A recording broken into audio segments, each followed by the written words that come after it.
Hello students, आज का अपना टॉपिक है chapter 12 elasticity of class 10th CBSE. ठीक है, बहुत इंटरेस्टिंग चैप्टर है, डेली लाइफ से अपने जुड़ा हुआ है, तो बहुत मजा आता है अगर आपको इसके बेसिक्स क्लियर होते हैं तो। ठीक है, तो अपन बिल्कुल बेसिक से स्टार्ट करेंगे कि ये इलेक्ट्रिसिटी होती क्या है। ठीक है, एक बार आप गो थ्रू कर लो, ये कुछ टॉपिक्स है जो अपन इस पूरे चैप्टर में कवर करने वाले हैं। ठीक है, बस ये आते जाएंगे, आप देखते जाएंगे वीडियोस, तो आपको क्लियर होते जाएंगे। तो एक जस्ट इंट्रोडक्टरी स्लाइड थी जो आपको देखनी है। करें स्टार्ट। अब अपना टॉपिक है electricity. What is an electricity, कि इलेक्ट्रिसिटी होता क्या है, इलेक्ट्रिसिटी है क्या ये। देखो, आज आप मेरे को देख पा रहे हो जस्ट बिकॉज ऑफ इलेक्ट्रिसिटी। आज अपन जितनी भी फैसिलिटीज ले पाते हैं वो जस्ट बिकॉज ऑफ इलेक्ट्रिसिटी। आज लाइट है, सब कुछ है, वो इलेक्ट्रिसिटी ही तो है।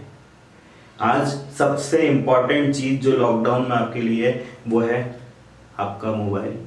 वो किस वजह से चार्ज हो रहा है, जस्ट बिकॉज ऑफ इलेक्ट्रिसिटी।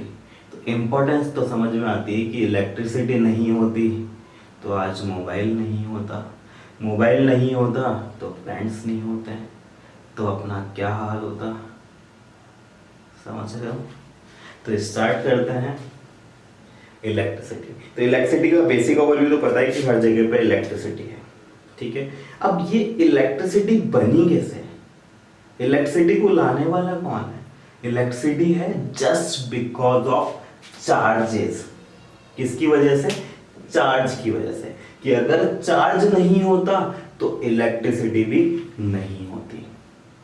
सब कुछ, सब चीजों के लिए जिम्मेदार कौन है, ये चार्ज है।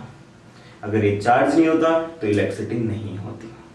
ठीक है, वैसे इलेक्ट्रिसिटी के टू टाइप्स होते हैं, static electricity and dynamic electricity. Dynamic electricity को अपन करंट इलेक्ट्रिसिटी भी बोलते हैं। ठीक है, सबसे पहले अपन चार्ज पढ़ेंगे, फिर ये स्टैटिक और डायनेमिक के ऊपर जाएंगे। ठीक है, तो पहले चार्ज क्या है।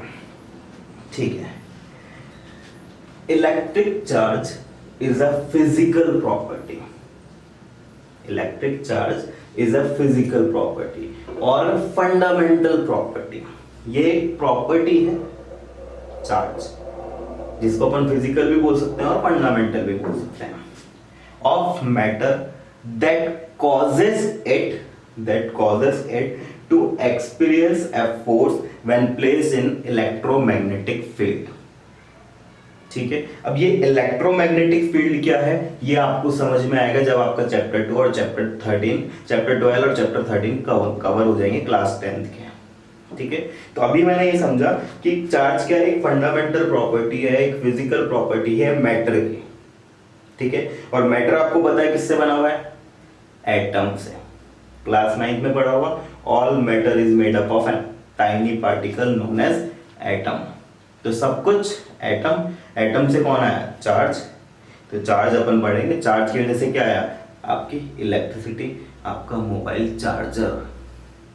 ठीक है, तो चार्ज क्या है, एक फिजिकल प्रॉपर्टी है। ठीक है, अब चार्ज बात करें, चार्ज एक फिजिकल प्रॉपर्टी है, एक स्केलर क्वांटिटी है। ठीक है, 9th क्लास में अपन ने पढ़ा था स्केलर और vector quantity. Scalar quantity which has only magnitude, vector quantity which has magnitude as well as direction। तो charge is a scalar quantity whose SI unit, standard international system की अगर अपन बात करें, सिस्टम इंटरनेशनल की अगर अपन बात करें, इंटरनेशनल सिस्टम की अगर अपन बात करें, तो इसकी जो यूनिट है वो है coulomb, which is denoted by symbol C। किससे डिनोट करा जाता है, सिंबल सी से। चार्ज, चार्ज को किससे शो करा जाता है, क्यू से और कैपिटल क्यू से। ठीक है, या तो कैपिटल क्यू से या स्मॉल क्यू से। जनरली जो अपन यूज करेंगे वो स्मॉल क्यू यूज करेंगे। ये चार्ज को डिनोट करने के लिए सिंबल यूज होता है, और ये कूलम उसके SI यूनिट। ठीक है, यहां तक की बात समझ में आती है। ठीक है, अब अपन ने पढ़ लिया चार्ज क्या होता है। चार्ज एक फिजिकल क्वांटिटी है, एक फंडामेंटल क्वांटिटी है मैटर की। ठीक है, जो कि एक फोर्स एग्जर्ट करती है, कब, जब अपन इसको इलेक्ट्रोमैग्नेटिक फील्ड में रखते हैं। इलेक्ट्रोमैग्नेटिक फील्ड का मतलब क्या होता है वो आगे समझ में आएगा। ठीक है, चार्ज का मतलब समझ में आता है। अब चार्ज जो है वो पॉजिटिव भी होता है और नेगेटिव भी होता है। चार्ज जो है वो पॉजिटिव भी होता है और नेगेटिव भी होता है। पॉजिटिव चार्ज कैरियर्स को, पॉजिटिव चार्ज कैरियर्स को, पॉजिटिव चार्ज को नहीं, पॉजिटिव चार्ज कैरियर्स को अपन बोलते हैं protons and negative charge carriers को अपन बोलते हैं इलेक्ट्रॉन्स। तो कई बार एक छोटी सी मिस्टेक स्टूडेंट्स हो जाती है, वो सोचते हैं पॉजिटिव चार्ज को अपन प्रोटॉन्स बोलते हैं। नहीं, पॉजिटिव चार्ज कैरियर्स को अपन प्रोटॉन्स बोलते हैं, नेगेटिव चार्ज कैरियर्स को अपन इलेक्ट्रॉन्स बोलते हैं। ठीक है, समझ आ रही है यहां तक की बातें? ठीक है, मेरे को ये पता लग गया चार्ज टू टाइप्स के हैं, positive charge and negative charge. Positive charge carriers are known as protons and negative charge carriers are known as electrons. यहां तक की बात ठीक है। अब बात करते हैं चार्ज ऑफ इलेक्ट्रॉन कितना होता है। एक इलेक्ट्रॉन का चार्ज कितना होता है? वो होता है -1.6 into 10⁻⁻19 coulomb. The charge of electron is -1.6 into 10⁻⁻19 coulomb and the charge of proton is 1.6 into 10⁻⁻19 coulomb. ठीक है, समझ आती है यहाँ तक की बात है कि चार्ज क्या होता है, चार्ज के टाइप्स क्या होते हैं। चार्ज कैरियर, जो पॉजिटिव चार्ज कैरियर्स होते हैं वो प्रोटॉन, जो नेगेटिव चार्ज कैरियर्स होते हैं वो इलेक्ट्रॉन्स। ठीक है, समझ आती है यहाँ तक की बातें। अब अगर चार्ज समझ में आता है तो अपन मूव करेंगे किसके ऊपर? टाइप्स ऑफ इलेक्ट्रिसिटी के ऊपर, जो दो टाइप्स की होती है, static electricity and dynamic electricity. ठीक है, यहां तक की बातें ठीक है। Before starting static electricity and dynamic electricity, अपन एक बार छोटा सा बेस समझेंगे। किसका? चार्ज का। चार्ज का एक छोटा सा बेस। देखो 9th क्लास में अपन ने पढ़ा था एटम, पढ़ा था, जिसमें स्ट्रक्चर ऑफ एटम अपन ने पढ़ा था कि सेंटर में न्यूक्लियस होता है। न्यूक्लियस में दो चीजें होती है, प्रोटॉन्स एंड न्यूट्रॉन्स, जिनको अपन कंबाइनली न्यूक्लियॉन्स बोलते हैं। ठीक है, और इलेक्ट्रॉन्स इसके चारों तरफ रिवॉल्व करते रहते हैं। पता है ऐसा कुछ हुआ था? ये सब चीजें अपन ने पढ़ी थी कि इलेक्ट्रॉन्स इसके चारों तरफ मूव करते रहते हैं और बीच में न्यूट्रॉन्स और प्रोटॉन्स होते हैं। ठीक है, अभी आपने हो सकता है आगे चैप्टर पढ़ा है या ना पढ़ा है, मेरे को नहीं पता, बट आगे आपके माइंड में ये आएगा कि जब भी इलेक्ट्रिसिटी की बात होती है तो जनरली इलेक्ट्रॉन्स के रेस्पेक्ट में क्यों होती है, ये क्वेश्चन आपका आएगा। तो मैं आपको पहले ही वो चीज क्लियर कर रहा हूं कि इलेक्ट्रॉन्स की बात ही क्यों करते हैं, इलेक्ट्रॉन्स ही क्यों जनरली रेस्पॉन्सिबल होते हैं। वो चीज देखो, किसी भी एटम में बीच में न्यूक्लियस होता है, न्यूक्लियस के अंदर दो चीजें होती है, प्रोटॉन्स एंड न्यूट्रॉन्स, जिनको अपन न्यूक्लियंस बोलते हैं, और इलेक्ट्रॉन्स इसके चारों तरफ घूमते हैं। देखो, अब अगर मैं बात करूं सबसे पहले एटम में अगर कहीं डिस्टर्बेंस होगा तो वो आउटर सरफेस पे होगा, और आउटर सरफेस में कौन घूम रहा है? इलेक्ट्रॉन्स। तो जब कभी भी अपन किसी चीज को रब करते हैं तो उसमें इलेक्ट्रॉन्स का चार्ज होता है। सब कुछ इलेक्ट्रॉन्स पे सबसे ज्यादा इंपैक्ट पड़ता है, क्योंकि सरफेस पे क्या है? सरफेस पे इलेक्ट्रॉन्स है, और इलेक्ट्रॉन्स ही डिस्टर्ब होंगे। अगर आज मैं बात करूं, सबसे पहले मेरे को कोई टच करता है तो मेरे क्लोथ पे फर्क पड़ता है, क्योंकि सबसे आउटर सरफेस ये है। तो ऐसे ही एक एटम में आउटर सरफेस में इलेक्ट्रॉन्स घूम रहे हैं, तो अगर अपन उसको डिस्टर्ब करेंगे तो सबसे पहले इलेक्ट्रॉन डिस्टर्ब होंगे। ठीक है, तो इलेक्ट्रॉन्स का कंसेप्ट बहुत इंपॉर्टेंट है जब अपन इलेक्ट्रिसिटी पढ़ते हैं तो। ठीक है, तो अपन ने ये पढ़ लिया एटम बेसिकली है क्या। अब अपन को स्टैटिक और डायनेमिक इलेक्ट्रिसिटी के बारे में पढ़ना है। नेक्स्ट है types of electricity, static and dynamic. Dynamic electricity को अपन एक और नाम से जानते हैं, वो है करंट इलेक्ट्रिसिटी। ठीक है, तो सबसे पहले अपन बात करते हैं स्टैटिक।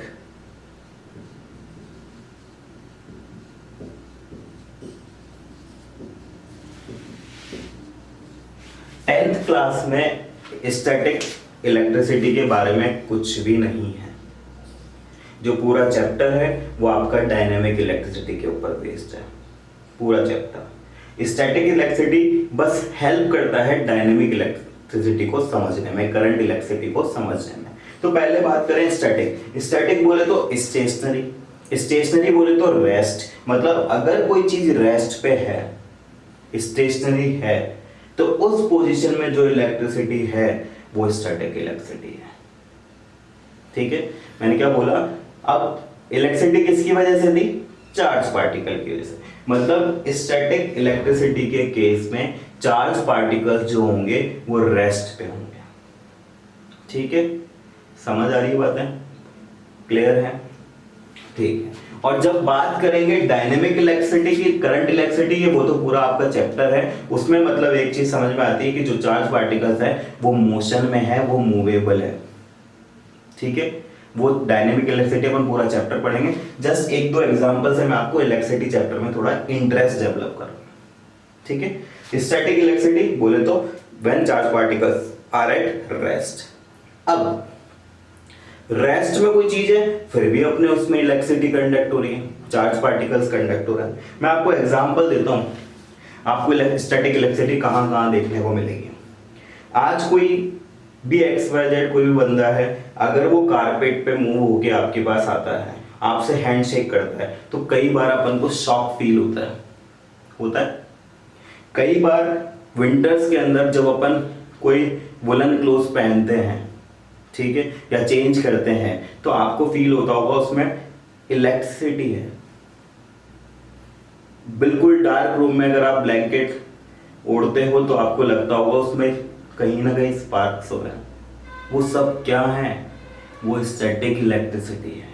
आज विंटर्स के अंदर अगर मैं बात करता हूँ, जनरली अपन देखते हैं कि जो अपन कार से उतरते हैं, उतरने के बाद में जब आप उसको गेट को बंद करते हो तो आपको एक शॉक लगता है, वो स्टैटिक इलेक्ट्रिसिटी है। आज अपन रब करते हैं कॉम को हेयर्स पे कॉम को रब करते हो, और अगर आप पेपर उठाते हो तो आपको पेपर सारे अट्रैक्ट होते हुए दिखते हैं। सारे अट्रैक्ट नहीं होते, कुछ रिपेल भी होते हैं।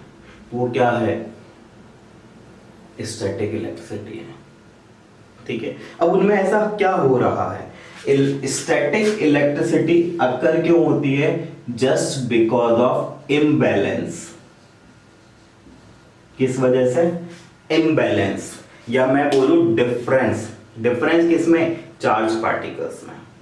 ठीक है, कि अगर आप, जैसे मैं बात करूं आपको, आज जैसे कोई लाइनों अगर अपन बात करते हैं कि कोई कारपेट है, उस कारपेट के पे ऊपर कोई मूव करता हुआ आ रहा है, मतलब वो रब करता हुआ आ रहा है, तो चार्ज पार्टिकल्स बेसिकली कौन से चार्ज पार्टिकल्स होंगे? इलेक्ट्रॉन्स। इलेक्ट्रॉन्स अपनी बॉडी में ट्रांसफर होते हैं। जब इलेक्ट्रॉन्स अपनी बॉडी में ट्रांसफर होंगे तो अपन नेक्स्ट से हैंडशेक करेंगे, तो जो अपने अंदर एक्स्ट्रा चार्ज है वो उधर फ्लो होगा, और जब एक्स्ट्रा चार्ज उसकी बॉडी में फ्लो होता है तो उसको एक शॉक फील होता है। समझ आ रही है बातें? सेम जहां कहीं भी स्टैटिक इलेक्ट्रिसिटी की बात होगी, वो just because of imbalance between the charge particles होता है। अपने थंडर लाइटनिंग बिजली गिरती है, वो क्यों गिरती है? Just because of static electricity. उनमें चार्ज पार्टिकल्स में डिफरेंस आता है, और सबसे इजी पाथ अपने ग्राउंड होता है जो हर चार्ज को लेने के लिए बैठा है। ठीक है, तो अपन ने बात करी स्टैटिक इलेक्ट्रिसिटी है क्या। इससे ज्यादा समझने की रिक्वायरमेंट नहीं है अगर आप बोर्ड पॉइंट ऑफ व्यू के बारे में बात करते हो। स्टैटिक इलेक्ट्रिसिटी एक अपने आप में बहुत डेप्थ में टॉपिक है, हर फिनोमेनन को अपन ढंग से पढ़ सकते हैं, पर 10th में रिक्वायर्ड नहीं है। बस मेरा समझाने का मतलब ये था कि अगर चार्ज पार्टिकल्स रेस्ट पे हैं तो भी इलेक्ट्रिसिटी कंडक्ट हो सकती है, अगर चार्ज पार्टिकल्स के बीच में इम्बैलेंस क्रिएट कर दिया जाए तो। ठीक है, समझ आती है बातें? ये स्टैटिक इलेक्ट्रिसिटी था। डायनेमिक और करंट इलेक्ट्रिसिटी पूरा चैप्टर अपन अभी स्टार्ट कर रहे हैं, तो मजा आएगा। ठीक है, तो अभी तक अपन ने देखा इलेक्ट्रिसिटी क्या है? Charge, flow of charge. Charge क्या है? एक फंडामेंटल क्वांटिटी, प्रॉपर्टी। ठीक है, किसकी? मैटर की। मैटर किससे बना है? एटम से। तो सारी कहानी स्टार्ट कहाँ से हुई? एटम से। एटम से क्या आया? चार्ज। ठीक है, चार्ज। चार्ज क्या है? एक फिजिकल क्वांटिटी है जो क्या करता है, जो एक स्केलर क्वांटिटी भी बोली जा सकती है। स्केलर क्वांटिटी के साथ साथ उसकी ऐसा यूनिट क्या होती है? कूलम। कूलम को किससे डिनोट करते हैं? सी से। चार्ज को किससे शो करते हैं? क्यू से। चार्ज टू टाइप्स के होते हैं, positive charge and negative charge. Positive charge carriers को अपन क्या बोलते हैं? प्रोटॉन्स। नेगेटिव चार्ज कैरियर्स को अपन क्या बोलते हैं? इलेक्ट्रॉन्स। ठीक है, ये अपन ने अभी तक देखा। अपन ने डिफरेंस पढ़ा स्टैटिक और डायनेमिक में। स्टैटिक में जो चार्ज पार्टिकल्स होते हैं वो रेस्ट में होते हैं, और स्टैटिक इलेक्ट्रिसिटी कंडक्ट क्यों होती है? जस्ट बिकॉज ऑफ इम्बैलेंस, मतलब कहीं ना कहीं बैलेंस कम ज्यादा होना। ठीक है, बैलेंस इम्बैलेंस होगा तो डेफिनेटली चार्ज का कंडक्शन होगा। आप समझ सकते हैं, जैसे अगर मैं आपको बताऊं, मेरे पास एक बकेट ये है, एक बकेट ये है। ठीक है, अगर इसमें इतना पानी भरा हुआ है और इसमें इतना पानी भरा हुआ है, ये कंडीशन होती है इम्बैलेंस की, मतलब ये ज्यादा है वो कम है। अगर मैं इनके बीच में कोई कनेक्शन करता हूं, अगर मैं इनके बीच में कनेक्शन करता हूं तो ये जो एक्स्ट्रा वाटर है वो इधर की तरफ आने स्टार्ट हो जाएगा। यही इम्बैलेंस है। इसने चार्ज ज्यादा ले लिया, इसके अंदर लिमिटेड चार्ज था, जैसे ही दोनों में कुछ कांटेक्ट हुआ, कांटेक्ट होते ही सारा चार्ज इधर। इसी को स्टैटिक इलेक्ट्रिसिटी बोला जाता है। समझ आती है बात है? और जनरली कौन होंगे ये? इलेक्ट्रॉन्स। ठीक है, जो नेक्स्ट अपना टॉपिक है वो है क्वांटाइजेशन ऑफ चार्ज। ठीक है, क्वांटाइजेशन ऑफ चार्ज का मतलब क्या होता है वो समझते हैं। ठीक है, quantization of charge, the charge carried by a body is the integral multiple of the smallest unit of charge, that is electron. Integral multiple का मतलब क्या होता है? Q equals to NE। मैंने जैसा बोला था इसको अपन ऐसे भी लिख सकते हैं, Q और Q इक्वल्स टू NE। जो अपन एनसीईआरटी के पॉइंट ऑफ व्यू से देखते हैं तो अपन को स्मॉल q देखने को मिलता है, तो Q इक्वल्स टू NE। ये Q क्या है? ये Q है नेट चार्ज। ये N क्या है? ये है नंबर ऑफ इलेक्ट्रॉन्स। और ये क्या है? Charge of electrons. ठीक है, Q equals to NE। Q क्या होता है? Net charge. N होता है नंबर ऑफ इलेक्ट्रॉन्स, E होता है चार्ज ऑफ इलेक्ट्रॉन्स। यहां तक की बात समझ में आती है?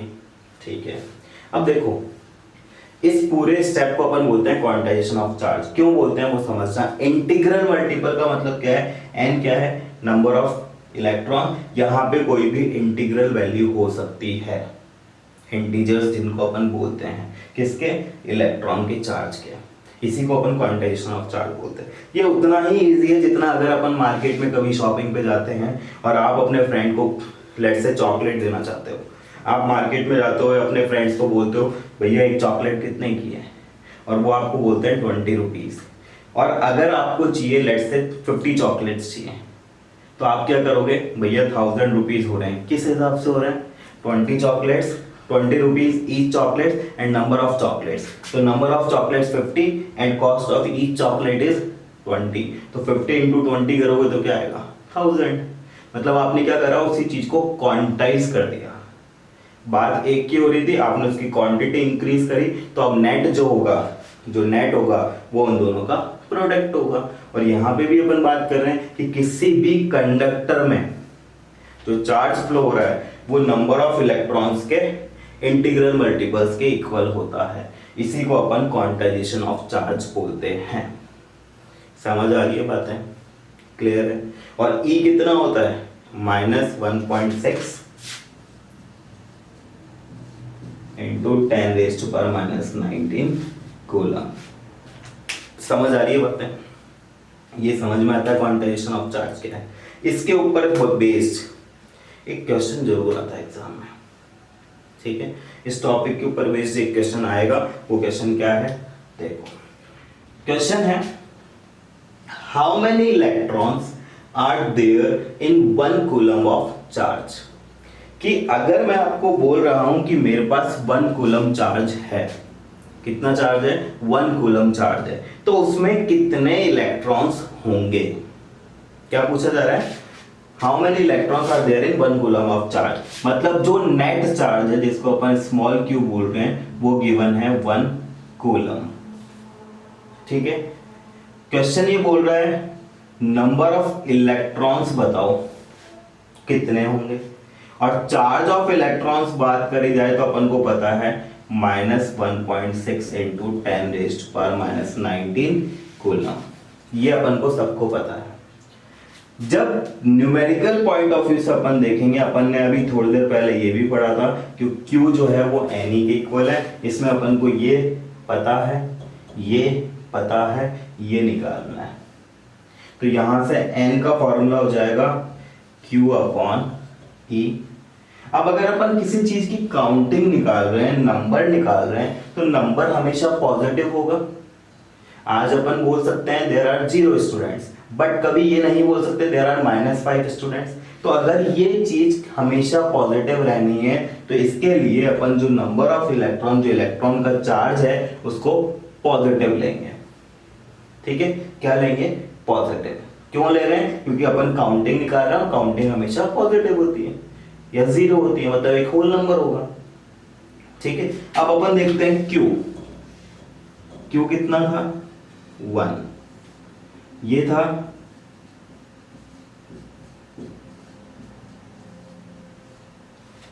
1/1.6 इंटू 10⁻⁻19। अब अगर मैं इसमें लॉज ऑफ एक्सपोनेंट्स लगाता हूं तो ये 10⁻⁻19 ऊपर जाके हो जाएगा 10⁻⁻19 और नीचे रह जाएगा 1.6। ये भी ठीक है। ठीक है, अब देखते हैं क्या मैं इसको ऐसे लिख सकता हूं, 1.6 में डेसिमल हटाएंगे तो ऊपर 10 आ जाएगा, नीचे 16 होगा और ये 10⁻⁹19। ये भी ठीक है। अब स्टैंडर्ड फॉर्म में करने के लिए अपन देखेंगे, देखो कैलकुलेशन जो है वो सब अपने तरीके से करते हैं, मैं इसको समझाने के लिए ऐसा कर रहा हूं, आप डायरेक्ट आंसर भी लिख सकते हो। कैसे, देखो 10 इंटू 10⁻⁹19, मतलब 10 को 10⁻⁹19 से मल्टीप्लाई करोगे तो 10⁻20 हो जाएगा। मैं इसको थोड़ा इजी करने के लिए 10 को मैंने 100 बना दिया। अगर मैं इसको 100 बनाता हूं मतलब 19 में से एक जीरो मैंने इसको दे दिया, तो इसके पास कितने बचे, 18 और नीचे 16। अब अगर आप इसको कैंसिल आउट करते हो तो ये आता है कुछ ऐसा। 25 को 4 से डिवाइड करोगे तो आएगा 6.25 इंटू 10⁻18। और इसकी कोई यूनिट नहीं होगी बिकॉज ये क्या है, नंबर है और नंबर की कोई यूनिट नहीं होती। तो अपन से पूछा जाए कि 1 कूलम चार्ज के अंदर कितने इलेक्ट्रॉन्स होते हैं, तो अपना आंसर होगा 6.25 इंटू 10⁻18। ये अपन एक एग्जैक्ट वैल्यू लेके चल रहे हैं तो थोड़ा बहुत वेरिएशन आ रहा है।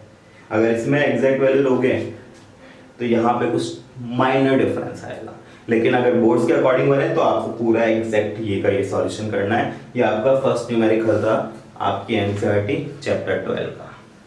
ठीक है, यहाँ तक की बात समझ में आती है।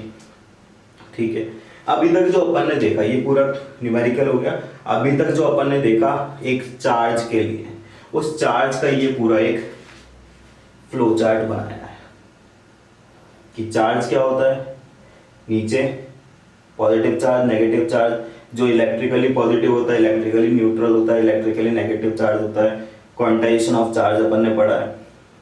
ये पूरा फ्लो चार्ट है। चार्ज एक स्केलर क्वांटिटी है, चार्ज की ऐसे यूनिट कूलम्स होती है। ये बात समझ में आती है क्या? ठीक है,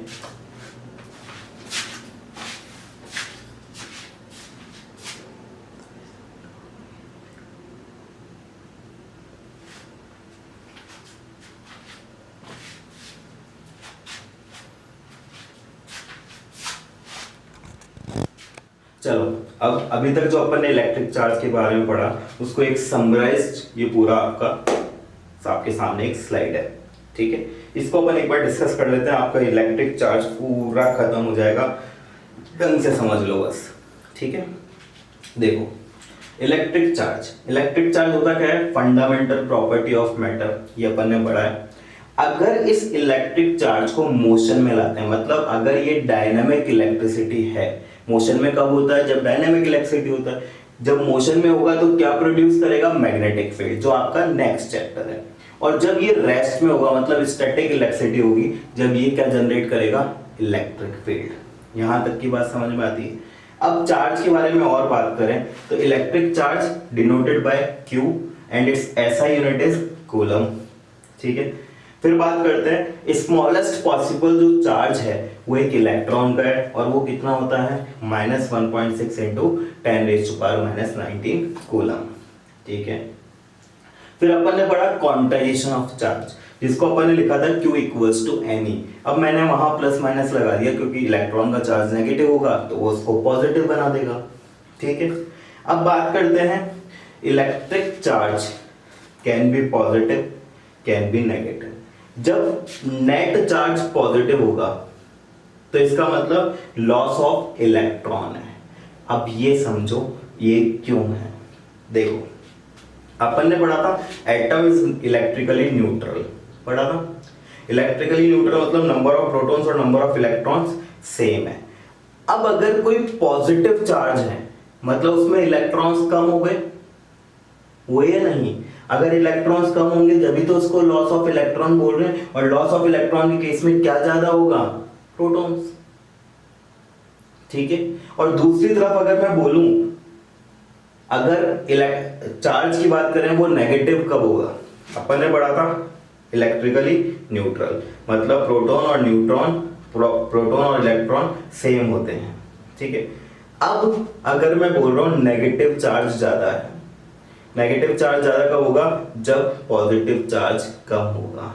तो मतलब गेन ऑफ इलेक्ट्रॉन, कि अब मैंने इसको बढ़ाया मतलब इलेक्ट्रॉन्स ज्यादा करे जब नेगेटिव चार्ज ज्यादा हो रहा है, इसलिए उसको अपन क्या बोल रहे हैं? नेगेटिवली चार्ज्ड, ठीक है। मैं दोबारा कंक्लूड करता हूं, सबसे इंपॉर्टेंट चीज यही है। पॉजिटिव चार्ज का मतलब क्या है? पॉजिटिवली चार्ज का मतलब क्या है? कि इलेक्ट्रॉन्स जा चुके हैं, ठीक है। समझ आ रही है बातें? इलेक्ट्रॉन्स जाने का मतलब क्या है? कि दोनों चीज सेम थी, इलेक्ट्रॉन्स भी प्रोटॉन्स भी। अब अगर मैं इलेक्ट्रॉन्स को कम कर देता हूं तो प्रोटॉन्स बढ़ जाएंगे, मतलब पॉजिटिव चार्ज बढ़ गया। पॉजिटिव चार्ज बढ़ा कब? जब इलेक्ट्रॉन्स कम हुए। और अगर मेरे को नेगेटिव चार्ज बढ़ाना है तो इलेक्ट्रॉन्स को बढ़ाना पड़ेगा, तो गेन ऑफ इलेक्ट्रॉन्स। तो ये आपकी डेफिनेशन थी इलेक्ट्रिक चार्ज की, जब पॉजिटिव कब होते हैं, नेगेटिव कब होते हैं। चार्ज इज ऑलवेज कंजर्व्ड, ठीक है। ये पूरा समझ में आता है क्या? बहुत इंपॉर्टेंट है, मजा आएगा आगे चैप्टर पढ़ने में। अगर वीडियो समझ में आता है तो जरूर लाइक करें, सब्सक्राइब करें, ज्यादा से ज्यादा शेयर करें, ठीक है। समझ आ रही है बातें? Thank you.